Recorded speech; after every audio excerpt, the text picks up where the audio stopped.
A'udzu billahi minasyaitonir rajim. Bismillahirrahmanirrahim. Assalamualaikum warahmatullahi wabarakatuh.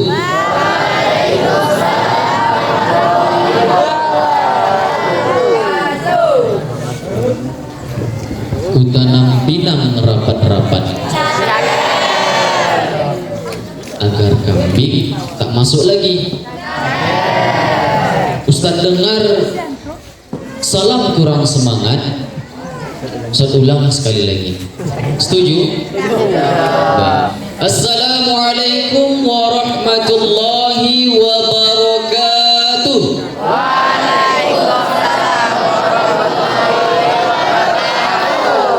Nah, gitu kan enak.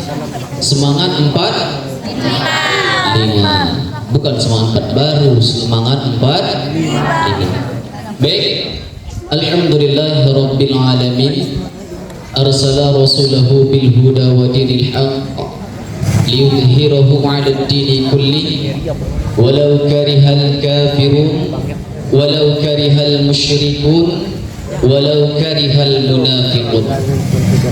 Asyhadu an la ilaha illallah wahdahu la syarika lah wa asyhadu anna Muhammadan 'abduhu wa rasuluh alladzi la nabiyya ba'da amma ba'd.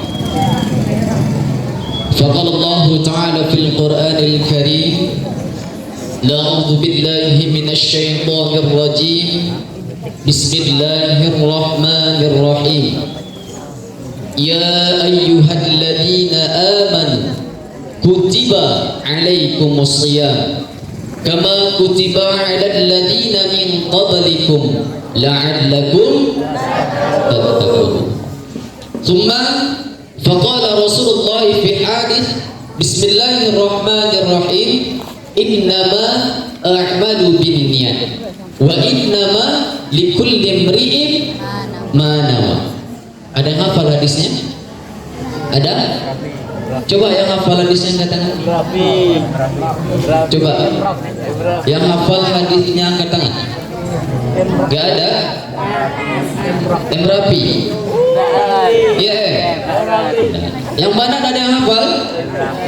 Gak ada. Siapa yang angkat tangan itu? Siapa itu? Baru satunya mau ngasih surprise, nggak jadilah. Ya, jadi hadis itu adalah hadis yang diriwayatkan oleh muttafaqun alaih. Tahu muttafaqun alaih itu siapa? Nggak tahu. Bukhari dan Muslim. Tahu antum siapa Bukhari dan Muslim? Tahu. Siapa dia? Hah? Siapa? Antum yang jelas-jelas. Dari sejarahnya Bukhari dan Muslim adalah imam yang memiliki hafalan hadis yang paling banyak, dan juga hadisnya itu tidak bisa diragukan karena hampir seluruh hadis yang mereka hafal itu adalah bersanad, berawi, dan juga disampaikan hadisnya adalah hadis yang sahih. Ya, jadi itulah dinamakan dengan muttafaqun alaih.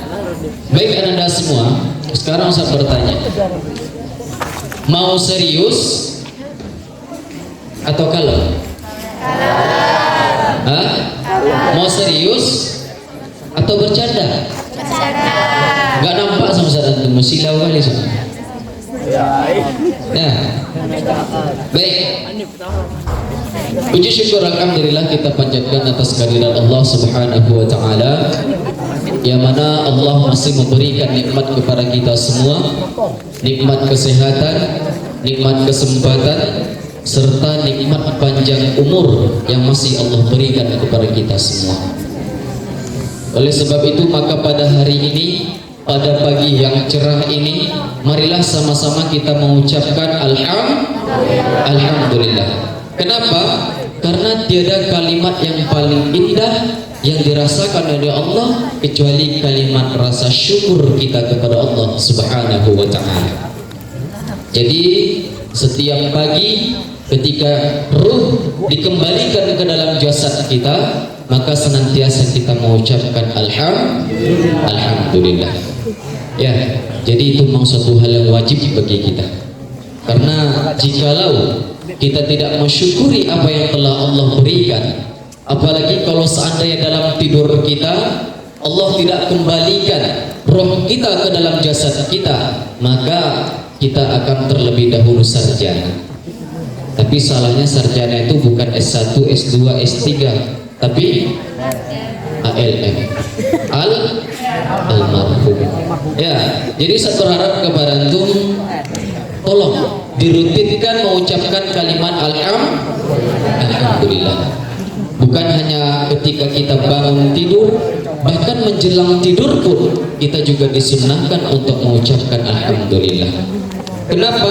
Karena dari jam 3 pagi atau jam 3 subuh sampai nanti kembali pada jam 3 subuh lagi, Allah selalu menjaga kita dalam aktivitas kita. Entah kita melakukan suatu dosa, entah kita melakukan suatu kesalahan, atau mungkin kita melakukan suatu khilaf, maka Allah senantiasa masih memberikan rahmat kepada kita semua. Begitulah sayangnya Allah Subhanahu wa ta'ala kepada hamba. Tapi sayang 1000 kali sayang, banyak hambanya yang durhaka kepada Allah Subhanahu wa ta'ala. Na'udzubillahi min dzalik. Ya, mudah-mudahan kita semua di sini tidak termasuk hamba-hamba yang durhaka kepada Allah Subhanahu wa ta'ala. Amin. Mudah-mudahan kita semua di sini termasuk golongan hamba yang senantiasa bersyukur kepada Allah. Amin ya rabbal alamin. Kemudian salat dan salam tetap tercurahkan kepada baginda Rasul Muhammad sallallahu alaihi wasallam dengan lafaz Allahumma shalli ala sayyidina Muhammad wa ala ali sayyidina Muhammad. Yang sama-sama kita hormati para unsur pimpinan yang telah hadir bersama kita di sini, dan kemudian seluruh ustadz-ustazah, majelis guru, karyawan-karyawati, pembina asrama SMPIT Cahaya Madani, dan seterusnya anak ustadz dari kelas 7 sampai kelas 9 yang insya Allah menjadi kebanggaan bagi kedua orang tuanya kelak nanti. Amin, amin ya rabbal alamin. Baik, sebagaimana yang telah antum ketahui tadi, bahwasanya agenda kita pada hari ini adalah tarhib Ramadan. Antum pernah mendengar tidak kalimat tarhib Ramadan ini? Sebelumnya pernah tidak? Ketika mungkin antum berada di sekolah dasar bagi yang kelas 7 sekarang, atau mungkin di tahun yang lalu bagi kelas 8 dan juga kelas 9, pernah atau tidak? Coba yang pernah angkat tangan. Yang pernah mendengar tarhib Ramadan namanya, coba angkat tangan. Siapa itu? Iya, antum. Siapa namanya? Lupa Ustaz. Hah? Siapa nama antum? Hah? Fiza. Fiza. Tarhib itu apa, Fiza? Hah? Ada tidak yang tahu? Apa itu tarhib? Hah? Kajian. Oke. Yang lain sebelah sana, apa itu tarhib? Ada yang tahu? Ada? Apa itu tarhib? Enggak tahu. Yang banding, apa itu tarhib? Rafli Akbar. Kegiatan. Ada yang lain? Hah? Apa? Menyampaikan. Ada yang lain? Penyambutan. Oke, Ustaz kerucutkan ya. Jadi tarhib maksudnya di sini adalah penyambutan. Ya. Jadi makna tarhib di sini adalah penyambutan. Hampir sama halnya ketika seorang bupati datang ke sekolah kita, apakah kita menyambut atau tidak? Menyambut kan? Tapi di mana letak perbedaannya? Ketika kita menyambut bulan suci Ramadan dengan ketika kita menyambut Bupati Pasaman. Ada yang tahu perbedaannya? Ada yang tahu? Tidak. Oke, saya beritahu bahwasanya apabila kita menyambut Bupati Pasaman, yang kita laksanakan adalah hanya mengadakan hiburan. Benar atau tidak? Sedangkan ketika bulan Ramadan, kita menyambut bulan Ramadan, apa yang kita laksanakan? Beramal. Apa? Melaksanakan ibadah kepada Allah. Ini merupakan ibadah. Ya, kajian. Kita menambah ilmu, menambah wawasan, menambah pengetahuan melalui kajian. Itulah yang dinamakan dengan amal. Itulah letak perbedaan. Berarti mulia atau tidak bulan Ramadan ini? Mulia atau tidak? Mulia. Kenapa disampaikan mulia? Karena di antara 12 bulan yang Allah berikan dalam satu tahun, hanya satu bulan yang paling mulia. Bulan apa dia? Bulan Ramadan. Kenapa disampaikan bulan yang paling mulia? Ada yang tahu? Coba. Yang pertama, karena turunnya Al-Quran. Kemudian apa lagi? Yang dari yang mana? Satu. Berpuasa. Malam Lailatul Qadar. Yang lain? Masih ada yang lain? Pahala dilipat ganda. Oke, Ustaz kerucutkan bahwasanya di bulan suci Ramadan ini semua aktivitas yang kita kerjakan dinilai ibadah oleh Allah Subhanahu wa taala. Yang di hari-hari sebelumnya, di bulan sebelumnya, Allah hanya memberikan satu kebaikan saja. Setiap satu amal kebaikan yang kita kerjakan, maka di bulan Ramadan ini Allah lipat gandakan itu sampai 700 kali lipat. Allah lipat gandakan. Mudah, senang, enak atau tidak? Enak kan? Itulah mengapa bulan Ramadan ini disampaikan bulan yang paling mulia di antara bulan-bulan yang lain. Jadi saya berharap kepada antum semua, di bulan suci Ramadan yang akan datang ini hanya hitungan hari. Saya berharap kepada antum semua, baik yang banan maupun yang banin, tolong manfaatkan waktu yang satu bulan ini benar-benar beribadah kepada Allah Subhanahu wa taala. Ustaz, bukankah di tahun lalu kita sudah melaksanakan Ramadan? Bukankah di tahun yang lalunya juga sudah melaksanakan Ramadan? Kenapa kita harus meningkatkan pada tahun ini? Kenapa kita tidak samakan saja pada tahun yang lalu? Ada yang bisa jawab? Ada? Ada? Rahmi. Apa Rahmi? Oke. Jadi kenapa kita harus meningkatkan keimanan dan ketakwaan kita pada bulan yang akan datang, bulan Ramadan yang akan datang? Karena belum tentu bulan Ramadan, puasa Ramadan yang kita laksanakan pada tahun yang lalu, 2 tahun yang lalu, sampai bahkan 10 tahun yang lalu, belum tentu bisa sempurna di mata Allah Subhanahu wa taala. Kenapa?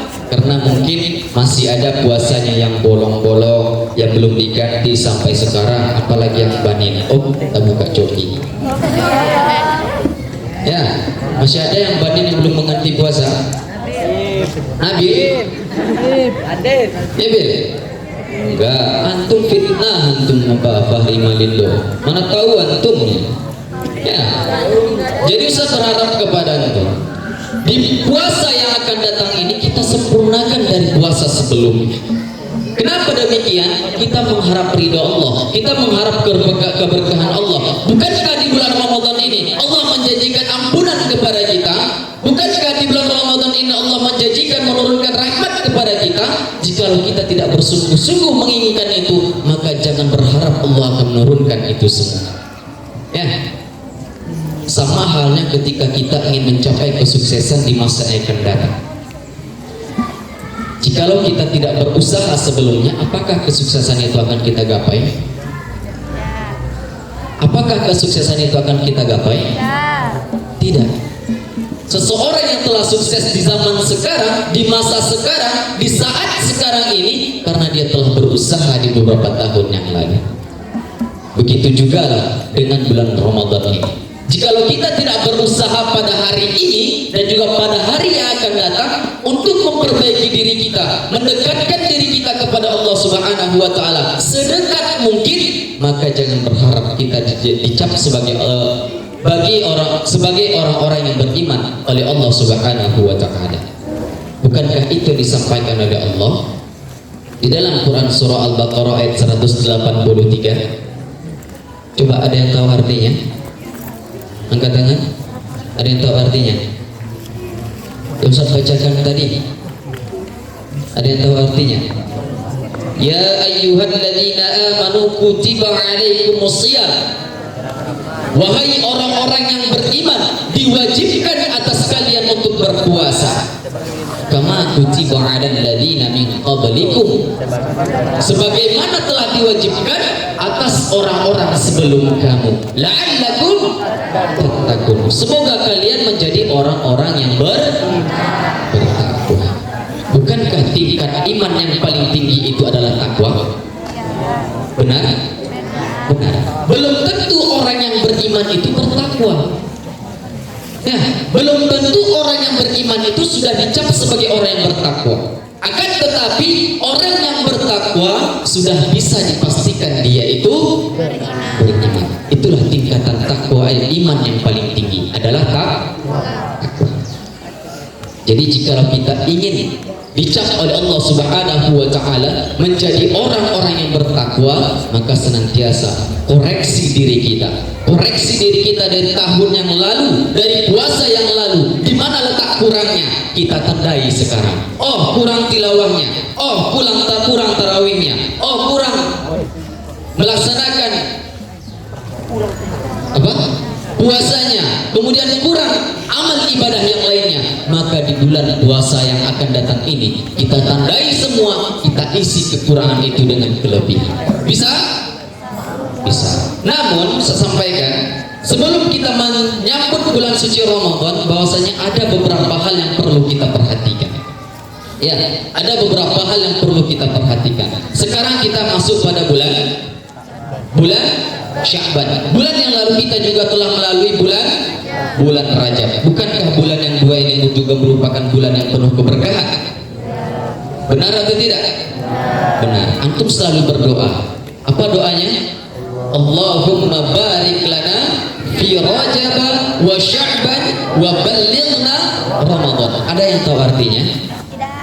Tidak. Hafal doanya, nggak tahu artinya. Iya. Itu kebiasaan kita sebagai manusia. Ya, kita tahu doanya tapi kita tidak tahu artinya. Bagaimana kita mau khusyuk? Ya, begitu juga dalam melaksanakan sholat. Kita tahu bacaannya tapi kita tidak tahu maknanya. Bagaimana cara kita untuk melaksanakan sholat dengan khusyuk? Ya, itu memang kebiasaan manusia saja. Ya, itulah letak kekurangan manusia. Hafal tapi tidak tahu apa yang dihafal. Pandai membaca tapi tidak tahu apa yang dibaca. Itulah kekurangan manusia. Jadi doa yang selalu antum baca itu memiliki arti Allahumma barik lana. Ya Allah, berikanlah keberkahan kepada kami. Fi Rajab, pada bulan Rajab. Wa Sya'ban, dan bulan Sya'ban. Wa ballighna Ramadan, dan pertemukanlah kami pada bulan Ramadan. Itulah arti. Ada yang hafal? Sudah ada yang hafal? Coba Abdul Hamid. Ya Allah, berkahilah kami di bulan Rajab dan bulan Sya'ban, dan pertemukanlah kami di bulan Ramadan. Oh, Masya Allah. Berikan aplaus. Jadi biasanya kalau orang-orang penghafal Al-Quran itu mudah dia, cepat daya ingatnya. Itulah kelebihan yang diberikan Allah kepada orang-orang penghafal Al-Quran. Cepat daya tangkapnya, cepat mengingat dia. Ya, Masya Allah. Pertahankan itu ya, Hamid ya. Oke, jadi apa yang pertama harus kita perhatikan dalam menyambut bulan Ramadan ini? Perbanyak berdoa kepada Allah Subhanahu wa Ta'ala. Apa doa yang dianjurkan oleh Rasulullah ketika kita akan menghadapi bulan Ramadan ini? Itu tadi, doa yang sudah Ustaz bacakan tadi, dan doa yang sudah antum hafal itu, dan doa yang sering antum bawakan ketika selesai melaksanakan ibadah sholat. Itulah doa yang dianjurkan oleh Rasulullah Sallallahu Alaihi Wasallam. Tanpa kita sadari, tanpa kita ketahui bahwasanya melalui doa itu kita juga sudah termasuk melaksanakan yang namanya tarhib Ramadan. Kenapa? Karena kita sudah melaksanakan salah satu syaratnya. Apa dia? Meminta doa kepada Allah Subhanahu wa Ta'ala. Berdoa kepada Allah Subhanahu wa Ta'ala itu syarat yang pertama.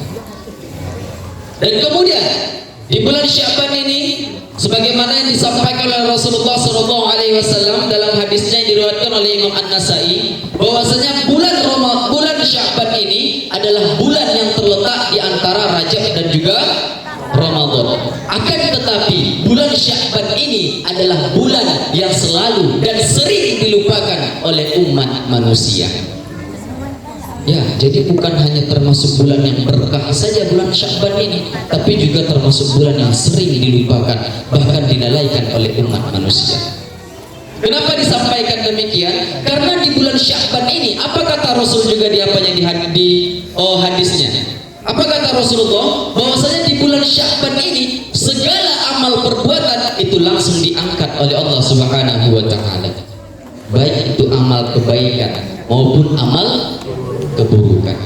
Itulah kenapa disampaikan ada bulan-bulan haram yang mana kita diharamkan untuk melaksanakan maksiat di dalamnya. Ya, jikalau kita sudah bermaksiat di bulan ini, maka dosa yang akan kita terima pada bulan itu akan dilipat gandakan oleh Allah Subhanahu wa taala. Kapan bulannya? Termasuk salah satunya pada bulan Rajab dan juga bulan Sya'ban. Akan tetapi apabila kita melaksanakan suatu kebaikan, amal kebaikan, maka akan Allah angkat pula beberapa derajat dan Allah akan lipat gandakan pula kebaikan yang kita laksanakan selama bulan Sya'ban dan juga bulan Rajab. Ya, jadi itu sering sekali dilupakan oleh manusia bulan Sya'ban ini, terutama kaum muslimin. Dan kemudian yang kedua, pada bulan Sya'ban ini, bahwasanya bulan ini memiliki satu keistimewaan. Apa dia keistimewaannya? Apa? Ada yang tahu? Keistimewaan pada bulan Sya'ban ini, ada yang tahu? Dan antum pun sudah melaksanakan. Kemarin ada disampaikan pada yang banin. Apa dia? Hah? Puasa. Selain itu, ada lagi yang lebih apa? Yang lebih wah daripada itu? Hah? Ayyamul Bid. Itu hampir setiap bulan ada. Ada yang lain. Apa dia namanya?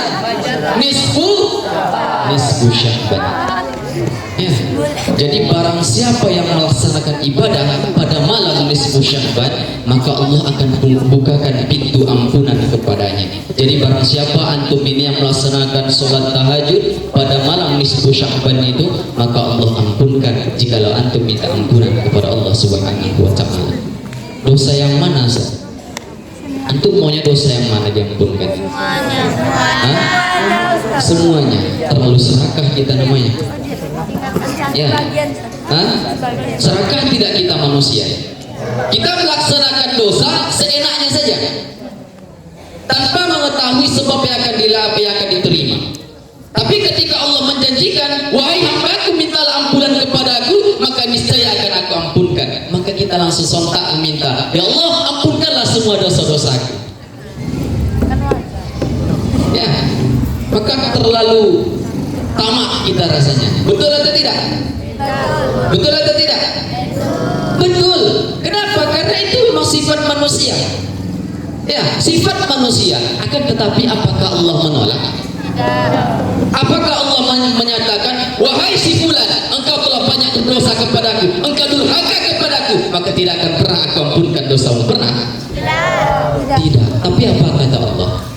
Ya abdi ta'ala, wahai hambaku, kembalilah kepadaku, kemari, mendekatlah, kata Allah. Apa kata seorang hamba?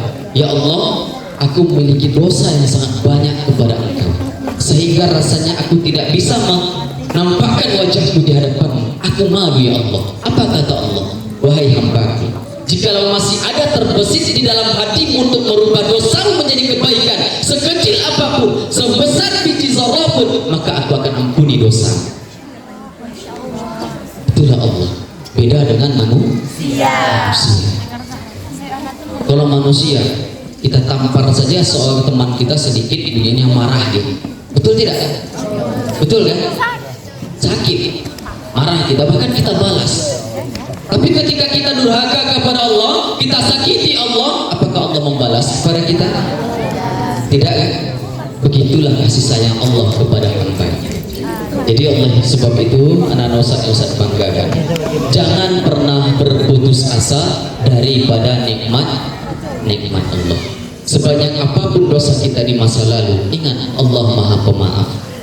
Tapi dengan syarat betul-betul kita minta maaf kepada Allah dan berjanji tidak akan melaksanakan dosa yang sama lagi. Ya, itu yang pertama tadi. Apa yang pertama? Perbanyak berdoa. Itu yang pertama. Ya, doanya tadi sudah hafal sama antum. Yang panik nih, yang mana udah hafal? Udah, coba antum baca sama-sama. 1, 2, 3. Allahumma barik lana fi rajab wa sya'ban wa ballighna Ramadan. Cuma 4 orang, sebelah sana nggak ada suaranya ya, Bang. Coba sebelah sana dulu, Ustaz Kangkang sebelah sana dulu. Coba baca 1, 2, 3.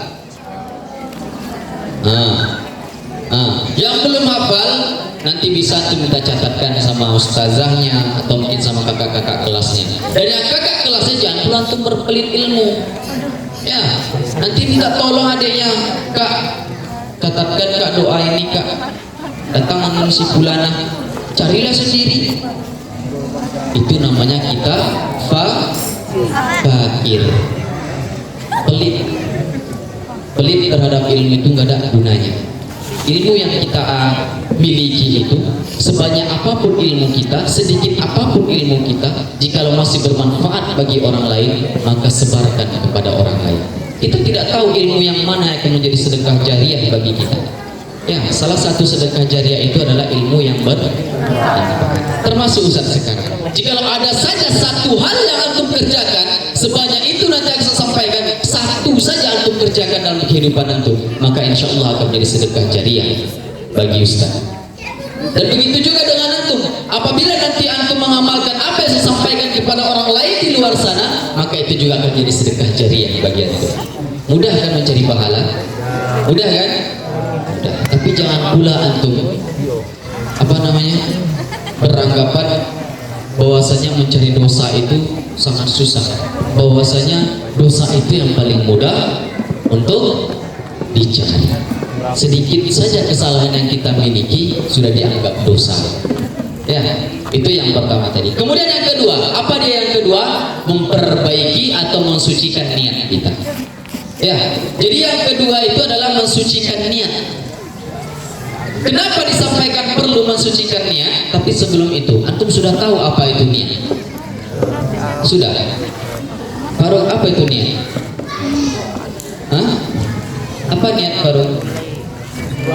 Tujuan. Coba Safa, Pakpahan. Apa itu niat Safa, Pakpahan?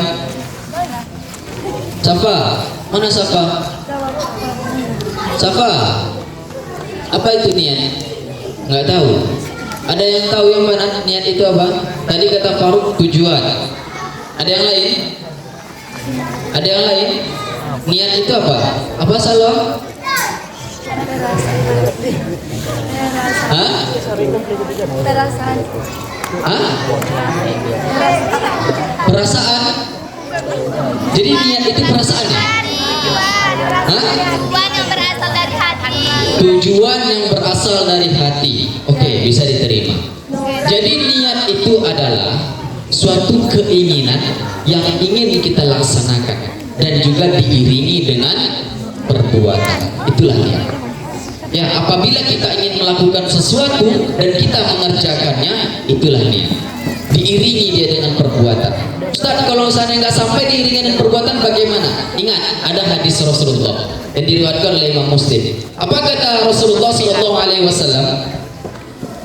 Sesungguhnya Allah itu mencatat semua amal kebaikan dan amal keburukan, dan Allah juga telah menjelaskannya. Maksudnya bagaimana? Apabila seseorang hamba atau seorang manusia bertekad melakukan satu kebaikan dan dia belum sampai melakukannya atau tidak sempat melaksanakan kebaikan itu, maka sudah dinilai pahala oleh Allah Subhanahu wa taala. Satu pahala secara sempurna. Ya, paham tuh maksudnya di sini satu pahala sempurna itu bagaimana? Paham? Tahu tidak? Satu pahala sempurna pahala itu. Tidak tahu. Jadi misal Ustaz berikan antum uang 100 juta misalnya. Amin. Ustaz berikan antum uang 100 juta, maka tanpa 100.000 pun Ustaz kurangi apa itu uang itu, 100 juta genap Ustaz berikan kepada antum. Begitulah istilahnya yang dinamakan dengan satu pahala sempurna, tidak dikurangi sedikit pun. Satu pahala, niat saja baru belum kita laksanakan. Contoh si Aga misalnya, dia berniat nanti menjelang zuhur dia ingin bersedekah memberikan makanan kepada Bang Apip misalnya, ya, tapi tiba-tiba di zuhur nanti agak lupa, nggak jadi dilaksanakan, ya, sampai besoknya nggak juga dilaksanakan, maka agak telah mendapatkan satu pahala sempurna pahalanya, baru niat. Itulah kelebihannya. Itulah kenapa di menjelang bulan Ramadan ini kita perbaiki niat kita luruskan niat kita. Jikalau niat kita memang pengen Ramadan ini kita dijuluki sebagai orang yang bertakwa, maka perbaiki dari sekarang niat ini. Jangan sampai niat kita nanti apabila nanti ustazah mendata siapa yang puasanya lengkap 30 hari, si fulan, si fulana, lalu dipuji-puji oleh ustazahnya, maka merasa bangga ya, merasa bangga, oh ana udah full puasana, anak full tarawihana, anak sampai 5 juz 5 kali hatam tilawahana, merasa bangga, anak nanti akan dipuji oleh ustazahnya, anak maju ke depan, anak akan dapat hadiah ke depan. Itulah adalah niat yang sah. Ya. Jangan pernah beranggapan bahwasanya di sini saja antum akan mendapatkan ganjaran, tapi ingat bahwasanya ganjaran yang akan kita terima nanti adalah di padang mahsyar nanti. Di sanalah ganjaran yang kita terima sesungguhnya. Jikalau di dunia itu hanya dari manusia, bukankah selama ini kita hanya mengharapkan ridhonya Allah Subhanahu wa Ta'ala? Benar kan? Yang kita harapkan adalah pahala. Maka itu saya usah sampaikan. Jangan sampai niat kita untuk melaksanakan amal ibadah ini, amal puasa ini sampai kepada ria jatuhnya. Ya, kalau seandainya sudah ria, maka saya sampaikan kepada antum semua, sia-sia jadinya amal ibadah yang antum kerjakan selama bulan Ramadan. Ya, jadi makanya saya sampaikan kepada antum, kita perbaiki lagi niat. Kemudian disambung lagi oleh Rasulullah di bawahnya. Apa kata Rasulullah? Bahwasanya apabila seorang hamba itu berniat dia melakukan suatu kebaikan dan dia melaksanakan kebaikan itu, maka apa ganjarannya? Maka kebaikan yang ia laksanakan meskipun satu kebaikan itu ikhlasnya karena Allah Subhanahu wa Ta'ala, maka akan diberikan 10 kebaikan oleh Allah Subhanahu wa Ta'ala dan dikali lipat menjadi 700 kali lipat kebaikan yang diberikan oleh Allah Subhanahu wa Ta'ala, dan itu pun akan dikalikan kembali sampai kalian atau lipat ganda yang paling besar. Ya, 10 dikali 700 berapa ya? Hah? Berapa? 10 dikali 700 berapa? Hah? 7.000 dalam satu kebaikan. Ya, satu kebaikan saja dibalas oleh Allah 7.000 kebaikan. Enak atau tidak? Enak, tapi syaratnya ikhlas. Ya, apalagi di bulan suci Ramadan nanti. Saya berharap apa yang kita laksanakan selama bulan suci Ramadan nanti itu nanti memang ikhlas niat kita kepada Allah Subhanahu wa Ta'ala, bukan karena ingin dipuji oleh orang lain, bukan karena ingin mendapatkan THR yang banyak, bukan karena ingin mendapatkan rezeki yang berlimpah, bukan, tapi niatkanlah mulai dari sekarang amal ibadah yang akan kita kerjakan di bulan Ramadan nanti lillahi ta'ala. Baik, mungkin itu saja yang dapat saya sampaikan pada pertemuan kita pada hari ini. Mudah-mudahan bermanfaat bagi kita semua dan begitu juga bagi Ustaz yang menyampaikan. Saya sampaikan bahwasanya semua kebaikan, kebenaran adalah milik Allah Subhanahu wa Ta'ala. Sedangkan keburukan itu lahirnya dari diri Ustaz sendiri. Apabila ada benar yang saya sampaikan, maka kita amalkan secara bersama-sama. Nah, tapi jika ada satu hal yang tidak mengenakan atau mungkin salah dalam tausiah kali ini, maka Ustaz mohon maaf kepada antum semua. Fa'tabiru ya ulil absar la'allakum tuflihun. Sudahi, terima kasih banyak atas segala perhatian. Mohon maaf atas segala kesalahan. Assalamualaikum warahmatullahi wabarakatuh.